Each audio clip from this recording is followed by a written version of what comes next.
جن لوگوں نے ادب کیا ان کے مقدر جھاگ اٹھے، ان لوگوں کو خداوند کریم نے دنیائی میں بخت لگائے۔ حضرت خالد بن ولید رضی اللہ تعالی عنہ اطلاع دی گئی، خبر ملی کہ عیسائی سردار عیسائی بادشاہ 1.5 لاکھ کے قریب فوج لے کر مسلمانوں پہ حملہ کرنے کے لیے آیا ہے۔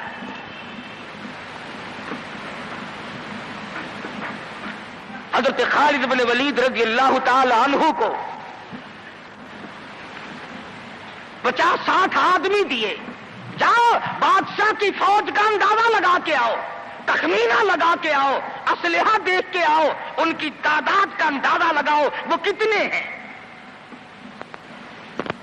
حضرت خالد بن ولید رضی اللہ تعالی عنہ چند صحابہ کرام کو ساتھ لے کر کے پہنچے۔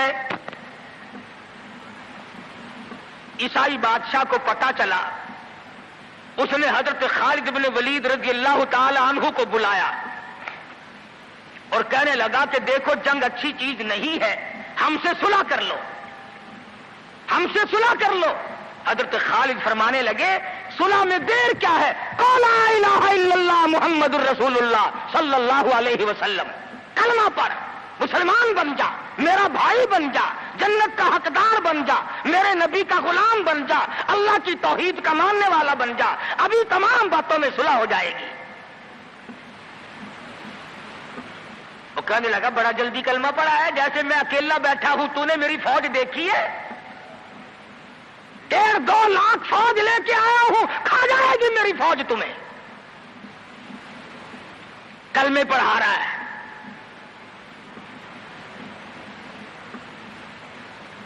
حضرت خالد کو کہنے لگا تجھے پتا نہیں تو کس کے سامنے کھڑا ہے؟ فرمایا ہاں ایک عیسائی کافر کے سامنے کھڑا ہوں۔ وہ کہنے لگا ہے کوئی جلاد؟ فوراً تلوار لے کر حاضر ہو گئے، کہا اس گستاخ کی گردن کاٹ مارو۔ حضرت خالد کے ساتھ 2 آدمی اور تھے، انہوں نے یہ نہیں کہا ہے جی اجی ہم تو یوں ہی بات کر رہے تھے جی، اجی آپ برہم ہو گئے، اجی حضور آپ ناراض ہو گئے۔ حضرت خالد نے یہ نہیں فرمایا کہ باہر والوں کو اطلاع کر دو، وہ 50-60 آدمی تو ہمارے ساتھ مل جائے۔ 2 ساتھیوں کو فرمایا اب ایک دوسرے کی طرف مت دیکھنا، تلوار نکال لو، انشاءاللہ حوض کوثر پہ ملاقات ہوگی۔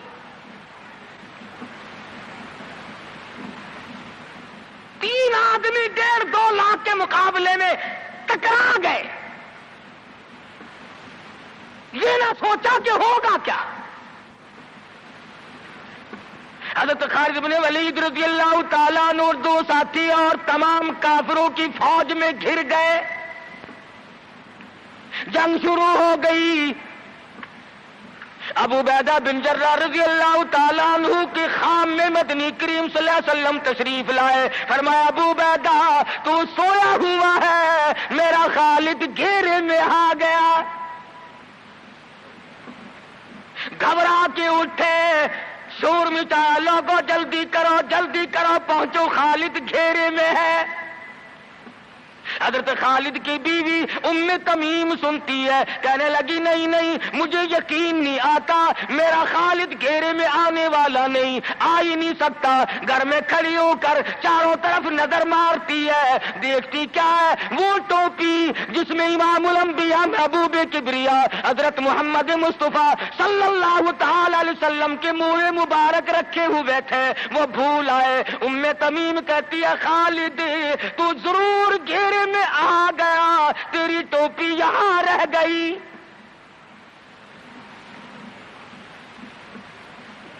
ام تمیم نے ٹوپی لے کر کے شور نہیں مچایا، کپڑے نہیں پھاڑے، چہرہ نہیں نوچا، ابو عبیدہ کے پاس نہیں آئی، بغل میں ٹوپی دبائی، برقع اوڑھا، گھوڑے پہ سوار ہوئی، تلوار لے کر گھوڑے کو سر پٹ چھوڑ دیا۔ صحابہ دیکھ رہے تھے، ارے یہ کون ہے؟ یہ کوئی جاسوس معلوم ہوتا ہے، اسے پکڑو۔ صحابہ نے گھوڑے دوڑائے، گھیرے میں لے لیا، پوچھا برقع پوش تو کون ہے؟ کہنے لگی نہ چھیڑو، خالد کی بیوی ام تمیم ہوں۔ تو کہاں چلی ہے؟ کہنے لگی میرا خالد گھیرے میں آ گیا، ٹوپی گھر پہ بھول گیا، وہ پہنچانے چلی ہوں، ہمیں دے دے ہم پہنچا دیں گے، تو عورت ذات ہے۔ کہنے لگی خالد کی جو قدر میں جانوں تم نہیں جانتے، جان دے دوں گی مگر ٹوپی کسی کو نہ دوں گی۔ نکل پڑی، آ کے دیکھا تلواریں چل رہی ہیں، گاجر مولی کی طرح آدمی کٹ رہے ہیں، حضرت خالد بن ولید بیچ میں ہے۔ ام تمیم نے تلوار نکال کر چلانی شروع کر دی، گاجر کی طرح لوگوں کو کاٹ مارا۔ خود حضرت خالد کہتے ہیں او میرے ساتھیوں، اس نوجوان کو پہچانو، اس برقع پوش کو پہچانو، اس نقاب پوش کو پہچانو، یہ کون ہے؟ جب سامنے گئی نقاب اٹھا کے کہنے لگی خالد تیری بیوی ام تمیم ہوں، یہ ٹوپی بھول آئے ہو، پہنچانے آئی ہوں۔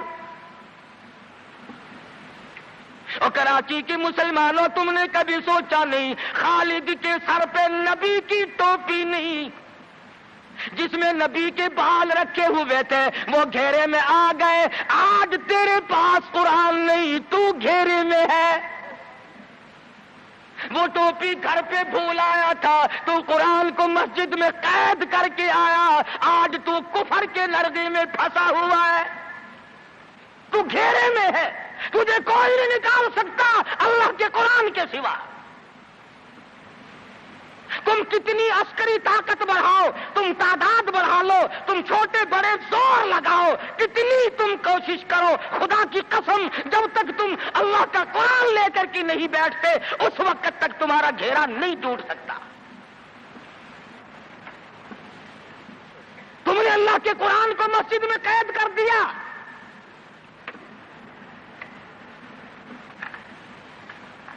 نہ اس کو عوام صدر میں جگہ دی، نہ مارکیٹ میں جگہ دی، نہ محلے میں جگہ دی، نہ برادری میں جگہ دی، نہ خاندان میں کوئی جگہ دی۔ تمام کو اکٹھا کر لو گے، اللہ کے قرآن کو پوچھنے والا کوئی نہیں۔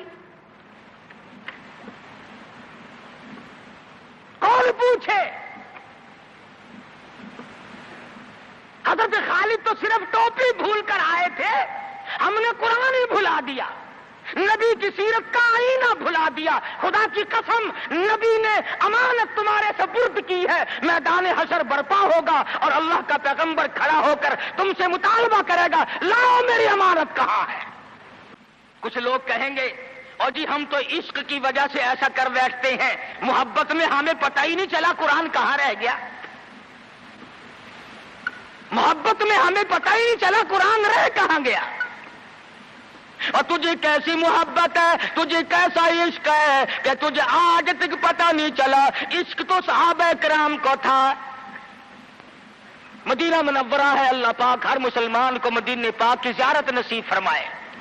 خدا کی قسم مدینے کی ہوا میں جو خوشبو ہے تمہاری وہ کستوری میں نہیں ہو سکتی، وہ مشک میں نہیں ہو سکتی، وہ عنبر میں نہیں ہو سکتی، وہ زعفران میں نہیں ہو سکتی۔ ارے مدینے کی ہوا میں جو خوشبو ہے جو گنبد خضرا سے ٹکرا کر آتی ہے اس ہوا میں خوشبو بھی نرالی ہے۔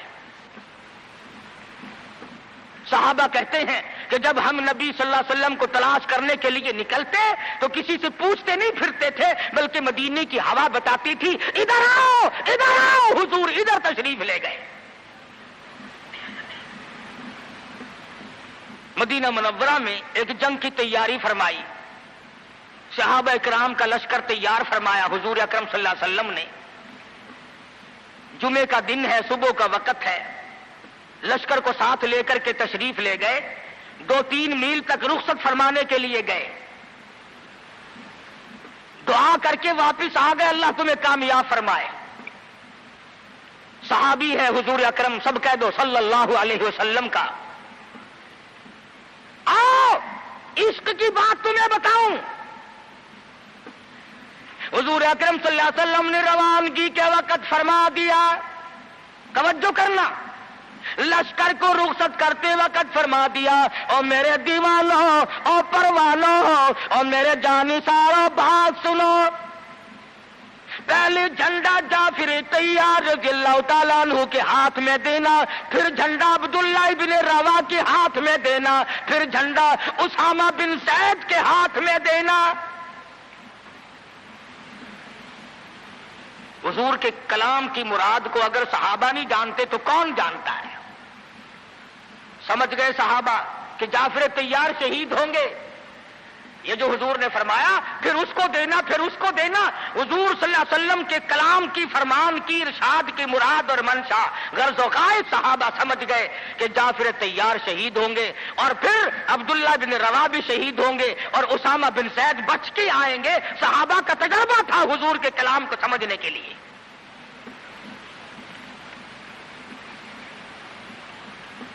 عبداللہ بن رواح رضی اللہ تعالی عنہ نے سوچا کہ تسلی تو میری ہو گئی کہ میں شہید ہوں گا، اس جنگ میں واپس نہیں آؤں گا، مگر چلو جمعے کا دن ہے، سواری میری بڑی تیز ہے، میں آخری جمعہ سرکار دو عالم صلی اللہ علیہ وسلم کے پیچھے کیوں نہ پڑھوں اور جمعہ پڑھ کے جاؤں گا، ایک مرتبہ اور اپنے آقا کا دیدار کروں گا.